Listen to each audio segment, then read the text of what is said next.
Doctor Pankaj Sharma, सभी अध्यापक साथियों, इस पूरे परिसर को संचालित करने वाले सभी सम्माननीय संचालक मित्रों, मैं आप सभी का बहुत आभारी हूं। विशेष रूप से श्री कौशल किशोर जी का, जिन्होंने ये आयोजन किया और मुझे आपसे भारत और यूरोप की चिकित्सा पद्धतियों के बारे में बात करने का समय दिया।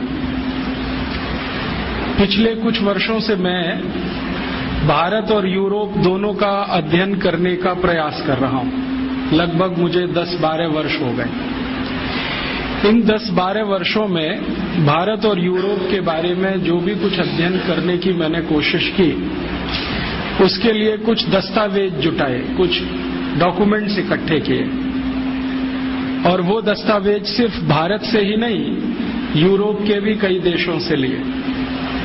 धीरे धीरे दस्तावेजों की संख्या लगभग 50,000 हो गई। उनका अध्ययन और अभ्यास करके मुझे जो समझ में आया वो मैं आपसे शेयर करना चाहता हूं। हमारे भारत की जो चिकित्सा पद्धति है और यूरोप की जो चिकित्सा पद्धति है, दोनों में काफी कुछ भिन्नता है। दोनों अलग अलग हैं, और ये भिन्नता जो है वो एक विशेष कारण से है, और वो कारण ये है कि भारत की जो प्रकृति है, भारत का जो पर्यावरण है, भारत का जो वातावरण है, वो यूरोप की प्रकृति, यूरोप के पर्यावरण और वातावरण से बिल्कुल अलग है।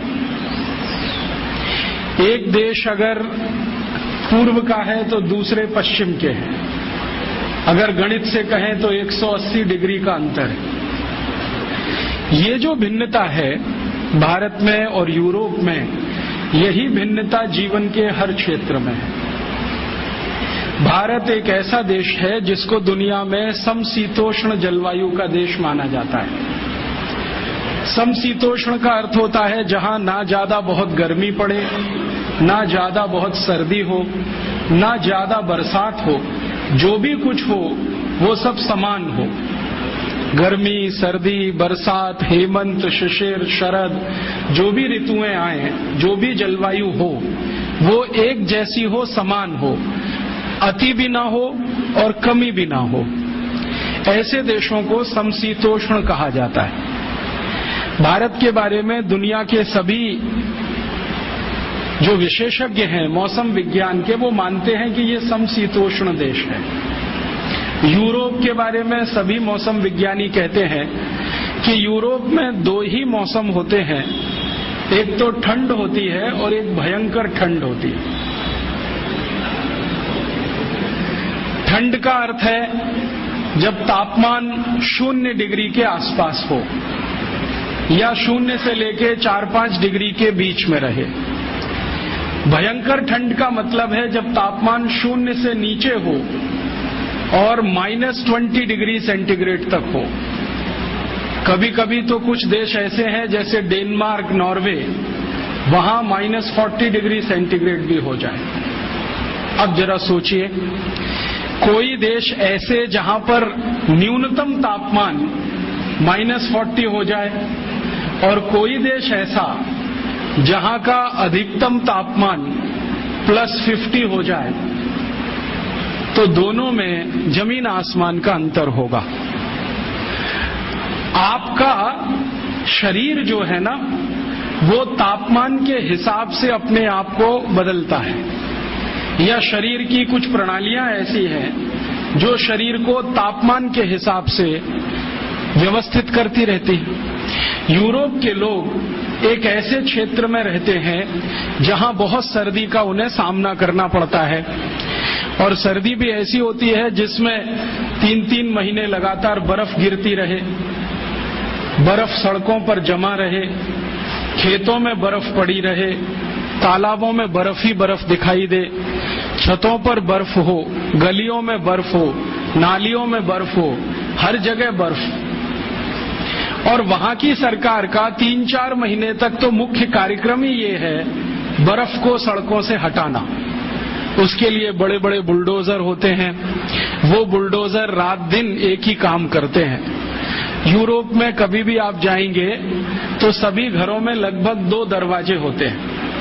एक तो सड़क पर खुलता है और एक छत पर खुलता है। ये सड़क वाला दरवाजा जब बंद हो जाता है तो छत वाला दरवाजा इस्तेमाल किया जाता है। कब बंद होता है? कभी कभी यूरोप में इतनी बर्फ पड़ जाती है कि सड़क पर दरवाजे की कुल ऊंचाई के बराबर बर्फ जम जाती है। गाड़ियां जो होती है ना, कारें, वो बर्फ के नीचे दब जाती हैं। फिर उनको निकालना बड़ा मुश्किल है, और निकल आई तो स्टार्ट होना और भी मुश्किल है। ऐसे हाल उनके हर साल होते हैं। आप थोड़ी कल्पना करो, आप तो जयपुर में रहते हो, कभी कभी जयपुर का तापमान 0 डिग्री के आसपास आ जाता है। जब चुरू का तापमान 0 के आसपास हो तो जयपुर भी लगभग वैसा ही हो जाता है। आप जरा सोचो क्या हाल होता है। 15 दिन तक हमारे देश में कोई काम ही नहीं होता है, कभी कभी 20 दिन हो जाते हैं। जब भारत के कुछ पूर्वी और उत्तरी इलाकों का तापमान 5 डिग्री, 4 डिग्री, 6 डिग्री के आसपास आ जाए, हवाई जहाज उड़ना बंद कर देते हैं। 20-25 दिनों तक फ्लाइट्स कैंसिल होती हैं या पोस्टपोन होती रहती है। इतना फॉग होता है कि कुछ दिखाई नहीं देता है। 1 मीटर आगे का कुछ पता नहीं चलता है। गाड़ियां चलाना मुश्किल हो जाता है, हाईवे पर जाना मुश्किल हो जाता है। सरकार के कार्यालयों में काम करने वाले कर्मचारियों की संख्या आधी से भी कम हो जाती है। स्कूल कॉलेजों की उपस्थिति घट जाती है। घरों में मैंने देखा है कि सब काम ठप पड़ जाते हैं। बस एक कोयले की अंगीठी जलाओ या हीटर जलाओ, उसके चारों तरफ बैठकर तापते रहो और भगवान से प्रार्थना करते रहो कि ये ठंड कब जाए कब जाए।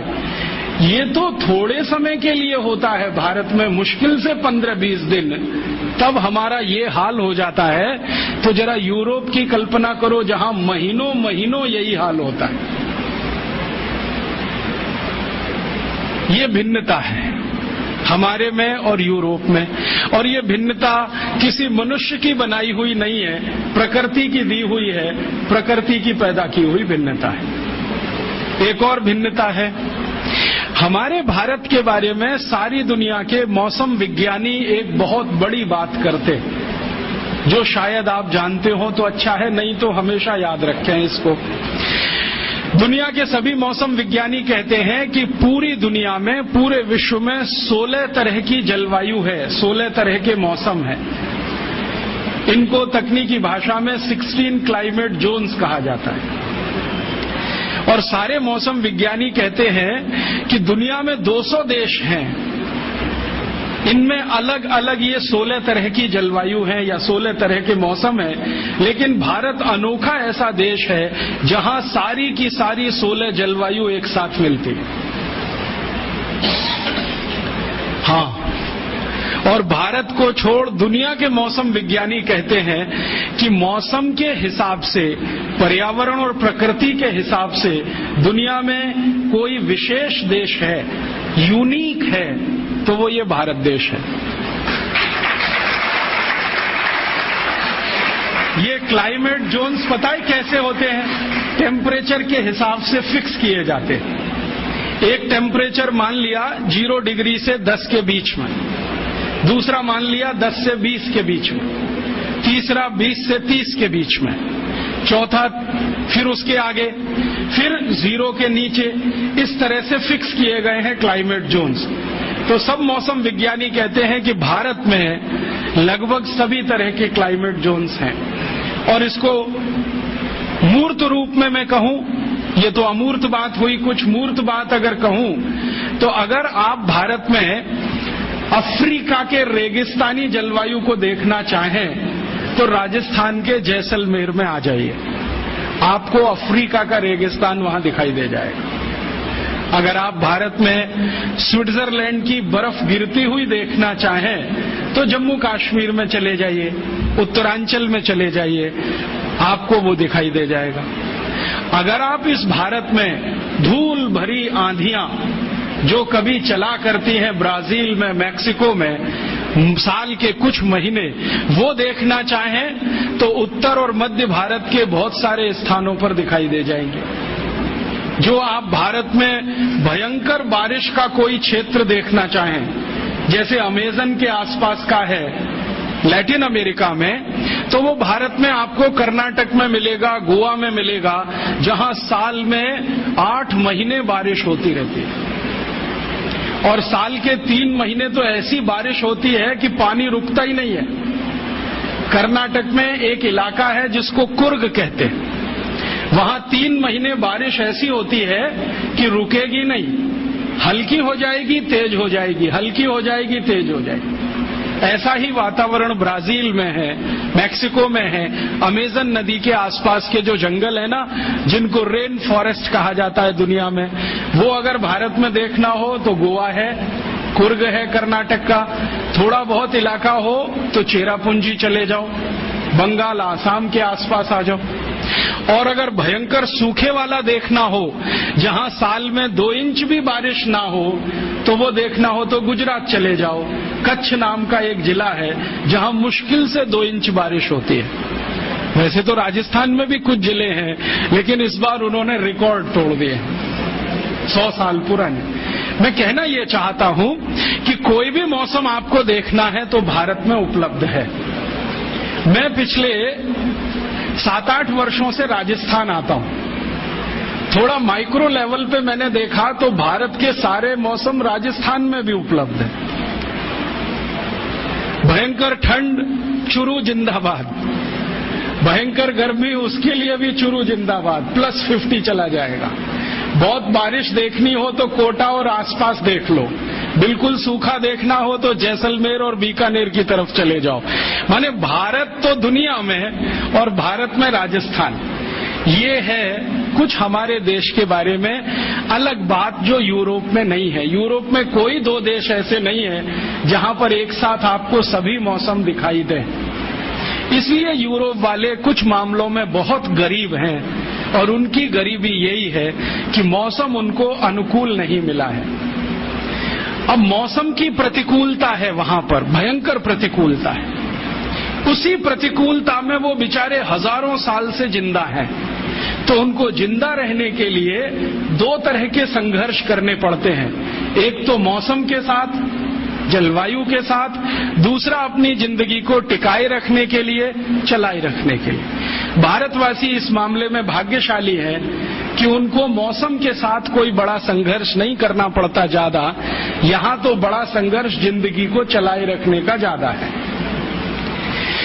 यूरोप के जिन नागरिकों को हजारों साल से मौसम से लड़ना पड़ रहा है, वो लोग भी वैसे ही हो गए हैं जैसे उनका मौसम है। उनका मौसम माने ठंडा और भयंकर ठंडा, ऐसे ही वो लोग हैं, बर्फ जैसे ही हो गए। मैंने एक बार मेरे ऊपर एक छोटा सा प्रयोग किया था। बर्फ की 4 सिल्लियां मंगाई और चारों तरफ लगा के मैं बीच में बैठ गया। थोड़ी देर के बाद मैंने महसूस किया कि मेरा शरीर बर्फ जैसा ही होता जा रहा है। पैर के घुटने एकदम कड़क हो गए, पांव की उंगलियां कड़क हो गई, हिलाना भी मुश्किल, हाथ पैर की उंगलियां कड़क हो गई। फिर मैंने कहा थोड़ी देर लेट के देख लो, तो लेट गया तो सिर ऐसा ठंडा हो गया जैसे लगे कि बर्फ बांध दी हो किसी ने सिर पर।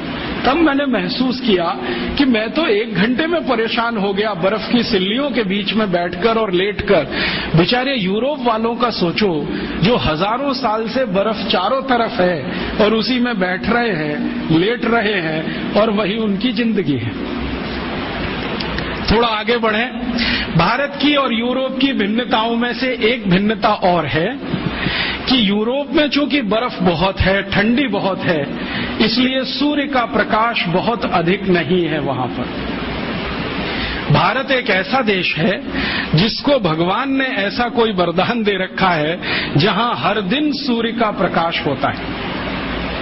इस देश में साल में मुश्किल से 2 या 3 दिन ऐसे जाते हैं जब सूर्य ना दिखाई दे, लेकिन सूर्य की तपन बराबर रहती है, आंच बराबर महसूस होती है। सूर्य नहीं दिखे तो बात अलग है, उसकी गर्मी का एहसास हम बराबर कर सकते हैं। यूरोप में ऐसा नहीं होता। यूरोप में कई कई महीने ऐसे होते हैं जब सूर्य ही दिखाई नहीं देता। और जिस दिन उनको सूर्य दिख गया उस दिन वो पागल हो जाते हैं सबके सब। हाँ, और वही दिन उनका संडे हो जाता है, सूर्य का दिन, और उस दिन वो एक दूसरे को गुड मॉर्निंग कहने लगते हैं, क्योंकि आज की सुबह बहुत अच्छी है, क्योंकि सूर्य दिख गया। भारत में every morning is good morning, हजारों साल से है, अगले हजारों साल रहने वाला है। तो यहाँ सूर्य का प्रकाश भरपूर है, यूरोप में बहुत ही कम है। अगर आप ग्रीनलैंड की तरफ चले जाएं तो वहां तो ऐसी बुरी हाल है, 8 महीने 9 महीने सूर्य लगातार दिखने को मिलेगा ही नहीं, इतना बुरा हाल है उस इलाके का। अब आप जरा थोड़ा गंभीरता से सरल बातें समझने की कोशिश करो। जिस देश में सूर्य का प्रकाश भरपूर होगा वहां पर पेड़ पौधों की प्रजातियां बहुत होंगी, और जिस देश में सूर्य का प्रकाश ही नहीं होगा वहां जमीन में से कुछ घास का तिनका भी पैदा नहीं होगा। आप जानते हैं, भूमि में कितना भी अच्छा बीज डालो, कितनी भी अच्छी खाद लगाओ, कितना भी सुंदर से सुंदर व्यवस्था करो उसकी, और कितनी भी अच्छी व्यवस्था करो पानी की, लेकिन जो सूर्य का प्रकाश नहीं हो और गर्मी ना मिले तो बीज में से अंकुरण नहीं होता। यूरोप की कल्पना करो, जहां खेतों में महीनों महीनों बर्फ जमी रहे वहां तो घास का तिनका भी नहीं उग सकता। तो इसलिए यूरोप के देशों में पेड़ पौधे ज्यादा नहीं होते, अर्थात पेड़ पौधों में विविधता नहीं होती, अर्थात वहां के जंगलों में बहुत किस्म के पेड़ पौधे नहीं मिलते। ले दे के 2-4 तरह के वृक्ष यूरोप के सभी देशों में दिखाई देते। कभी कभी तो इतना तकलीफ हो जाती है कि यूरोप का एक देश छोड़ के दूसरे में घुस गए, पता ही नहीं चलता कि देश बदल गया, जब तक कि कोई बोले नहीं और समझ में नहीं आए कि ये भाषा फ्रेंच से अब जर्मन हो गई है, जर्मन से इटालियन हो गई है, इटालियन से डच हो गई है, डच से पोर्चुगीज हो गई है, फिर स्पेनिश हो गई है। तब पता चलता है कि जी हमने देश बदल लिया, वरना पेड़ों को देखकर, मनुष्यों को देखकर पता ही नहीं चलता कि हमने देश बदल दिया। पेड़ पौधे उनके यहाँ बहुत ही कम है, अर्थात अंग्रेजी का एक शब्द बायोडाइवर्सिटी उनकी बहुत खराब है या बहुत पुअर है, या वो बायोडाइवर्सिटी में बहुत गरीब है। भारत देश में इसका उल्टा है, सूर्य का प्रकाश भरपूर है, मिट्टी यहाँ की बहुत अच्छी है, यूरोप की मिट्टी भी अच्छी नहीं है। आप जरा सोचो, अगर किसी मिट्टी पर महीनों महीनों बर्फ पड़ी रहे तो वो मिट्टी न रह के पत्थर हो जाएगी, और उस पत्थर में से कुछ भी उगना बहुत मुश्किल हो जाएगा। तो वहां की मिट्टी भी पत्थर जैसी है, यहाँ की मिट्टी एकदम नरम है, मक्खन के जैसी। भारत में कई क्षेत्रों की मिट्टी तो ऐसी है कि नंगे पांव आप खेतों में चले जाओ, घुटने तक का पैर मिट्टी में अंदर धंस जाता है, इतनी नरम, इतनी कोमल, इतनी मुलायम। अगर मिट्टी नरम है तो बारिश के पानी को ज्यादा पकड़ेगी, मिट्टी नरम है तो सूर्य का प्रकाश नीचे तक जाएगा, मिट्टी नरम है तो हवा भी अंदर तक आएगी। तो हर पेड़ के पौधे की जड़ को या बीज को भरपूर मात्रा में बारिश का पानी मिल जाता है, सूरज की धूप भी मिल जाती है और हवा भी मिल जाती है। तो उनकी जो बढ़त है, ग्रोथ है, वो बहुत अच्छी होती है। यूरोप में ऐसा कुछ भी नहीं हो पाता। तो वहां की मिट्टी भी कड़क है, पानी की व्यवस्था ठीक नहीं है, तो पेड़ पौधे बहुत कम हैं, जैव विविधता बहुत कम है, बायोडाइवर्सिटी बहुत कम है। अब जरा सोचो, जिन देशों में पेड़ पौधे ही नहीं हैं तो वहां जड़ी बूटियां भी कम होंगी, क्योंकि जड़ी बूटियां पेड़ पौधों का ही हिस्सा है। तो जिन देशों में पेड़ पौधे कम होंगे वहां की जड़ी बूटियां कम होंगी, और अगर जड़ी बूटियां बहुत कम हैं तो वहां आयुर्वेद नहीं होगा। वो कितनी भी ताकत लगा लें, वहां आयुर्वेद नहीं होगा। अगर उनको अपने यहाँ आयुर्वेद चलाना है तो वो भारत की मदद से ही चलेगा, उनकी अपनी ताकत नहीं है उन जड़ी बूटियों को पैदा करने की। हमारे बहुत सारे मित्र कहते रहते हैं, देखो राजीव भाई, यूरोप में आजकल आयुर्वेद का बहुत प्रचार हो रहा है, अमेरिका में भी हो रहा है, हाँ, वो हो रहा है भारत से ले जाई गई जड़ी बूटियों के आधार पर, या भारत के पड़ोसी देश चीन से मंगाई गई जड़ी बूटियों के आधार पर। आप सोचेंगे और हैरान हो जाएंगे, यूरोप और अमेरिका के सभी देश एक साल में 2500 अरब डॉलर की जड़ी बूटियां भारत और चीन से खरीदते, क्योंकि उनके यहां वो होती नहीं है। होगी कहां से? उसको होने के लिए जो मौसम की अनुकूलता चाहिए वो उनके पास है नहीं। तो जड़ी बूटियां होंगी नहीं तो उस देश में आयुर्वेद कहां से आएगा? उस देश में चरक संहिता कैसे लिखी जाएगी? तो आप ये मान लो कि मौसम ने उनको बेगाना बना दिया, गरीब बना दिया। वहां ऐसा कुछ भी नहीं है जो भारत में हमको दिखाई देता है। अब भारत में आ जाएं, यहाँ वो सब कुछ है, मौसम की अनुकूलता है, प्रकृति की अनुकूलता है, ईश्वर की कोई विशेष कृपा है, जो इसी देश में 16 जलवायु हैं। ये सब होने से हमारे यहाँ बहुत कुछ होगा, जड़ी बूटियां होंगी। एक बार क्या हुआ, मैं उड़ीसा गया था। उड़ीसा में एक पर्वत है, उसका नाम है गंधमार्दन पर्वत। इसका जिक्र हमारे रामचरितमानस में भी है, वाल्मीकि रामायण में भी है, और सबसे अच्छा सुंदर वर्णन इसका रघुवंशम में है, कालिदास ने किया है, गंधमार्दन पर्वत। तो जहां ये गंधमार्दन पर्वत उड़ीसा में है, मैं वहीं गया था। जिस गांव में है उसी गांव में गया, और वहां मेरी एक सभा हुई थी। मैंने उस गांव के सरपंच को पूछा कि भाई ये गंधमार्दन पर्वत बड़ा मशहूर है, भारत के शास्त्रों में इसका बहुत वर्णन है, जरा बताओ इसकी विशेषता क्या है? तो उसने कहा कि साहब इसकी एक विशेषता ये है कि इस एक पर्वत पर 16,000 जड़ी बूटियां हैं। मैंने कहा नाम मालूम है? उसने कहा 16,000 के तो नहीं मालूम है, 500-600 के तो बता सकता। फिर मैंने कहा किसको मालूम है? तो कहता मेरे दादाजी को 1000-1200 का मालूम है। दादाजी के दादाजी मिल गए तो शायद 2-2,500 का मालूम हो जाएगा। लेकिन एक ही गांव के छोटे से एक पर्वत पर 16,000 जड़ी बूटियां। तो मैं वहीं नजदीक में एक जिला है, वो जिले का नाम है कालाहांडी, भवानीपट्टनम उसका जिला केंद्र है। दौड़कर गया और वहां के जितने भी बॉटनी के प्रोफेसर थे सबको मैं मिला। तो उन्होंने कहा हाँ ये बात सही है। एक एक प्रोफेसर बोलता है कि मैंने लिस्टिंग किया है, तो कोई प्रोफेसर के पास 2,500 जड़ी बूटियों का लिस्टिंग है, किसी के पास 3,000 का है। एक प्रोफेसर ने कहा मैं 40 साल से काम करता हूं, उनके पास कुछ 7,000-7,500 जड़ी बूटियों की लिस्ट है, क्या क्या गंधमार्दन पर मिलता है, और उनकी इच्छा है कि मैं सबका लिस्टिंग करूं 16,000 का। लेकिन वो कहते हैं कि शायद 2 जन्म इसमें लग जाएंगे, एक जन्म में ये होने वाला नहीं है। आप सोचो, गंधमार्दन पर्वत एक भारत के जिले के एक गांव के नजदीक का छोटा सा पहाड़, वहां पर इतनी जड़ी बूटियां, तो संपूर्ण भारत का जो मुकुट है हिमालय, उसकी कल्पना करो। भारत के बहुत सारे पादप विशेषज्ञ, पौधों के विशेषज्ञों से मैं मिला हूं, तो उनका कहना है कि राजीव भाई कम से कम 84-85 हजार जड़ी बूटियां तो हिमालय में मिल ही जाएंगी।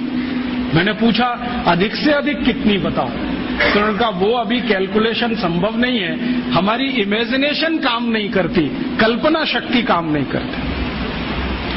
एक बार मैंने सोचा कि संपूर्ण भारत देश के 10 करोड़ विद्यार्थियों को एक बड़े प्रोजेक्ट पे लगा दिया जाए कि तुम्हारे गांव और आसपास में जितनी जड़ी बूटियां हैं उनकी लिस्ट बनाओ, तो शायद 2-4 साल में पूरी लिस्ट बनकर आ जाए। लेकिन 10 करोड़ विद्यार्थी इसमें लगे तो ऐसे ही नहीं आएगी।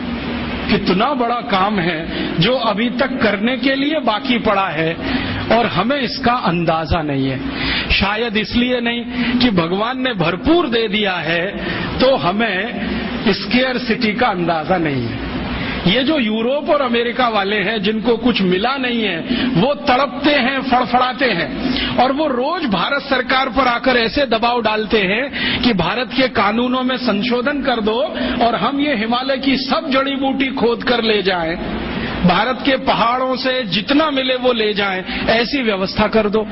और इसी व्यवस्था के लिए उन्होंने गेट करार नाम का एक अंतर्राष्ट्रीय समझौता भारत से करा लिया है, जिसमें से रास्ते खुल जाएं ताकि भारत की बेशकीमती जड़ी बूटियां बिना किसी अवरोध के भारत के बाहर चली जाए। वो तड़पते हैं और इतने सारे रिसर्चर्स वहां से आते हैं यूरोप और अमेरिका से, वो एक ही बात के लिए यहाँ काम करते हैं, किस इलाके में क्या क्या जड़ी बूटियां हैं, कौन कौन से क्षेत्र में क्या क्या मिलता है। अब उन्होंने एक नया रास्ता निकाला है। भारत सरकार कुछ ऐसे मूर्खता के काम करती है, उनमें से एक काम है फॉरेन फंड से एनजीओज चलाना। विदेशी पैसा लिया और एक ट्रस्ट बना लिया, एक संस्था बना ली, एक एनजीओ बना लिया। तो ये जो विदेश में बैठे हुए लोग हैं ना, वो उन एनजीओज को थोड़ा डोनेशन देते हैं और कहते हैं बताओ तुम्हारे इलाके में क्या क्या है।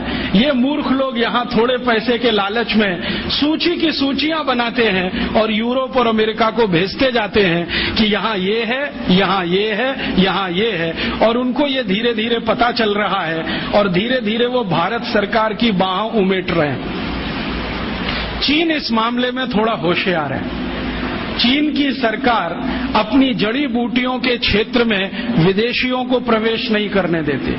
वो कहते हैं जो रिसर्च करेंगे वो हम करेंगे, परिणाम भी हम पहले जानेंगे, जरूरत पड़ेगी तो तुम्हें बताएंगे, नहीं तो जरूरी नहीं है कि तुम्हें सभी परिणाम बताएं।